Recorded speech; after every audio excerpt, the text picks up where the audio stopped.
Fwel nan toa nou pou l'kante. Fonti mouye. Ay. Ouh. Gè fè mal? Comment elle pas fait mal là?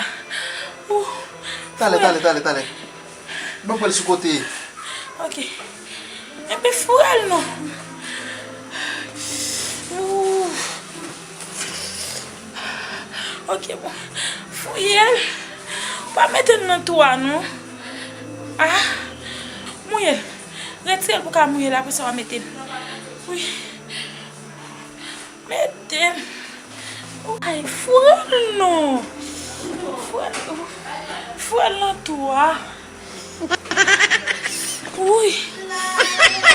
Ça mal.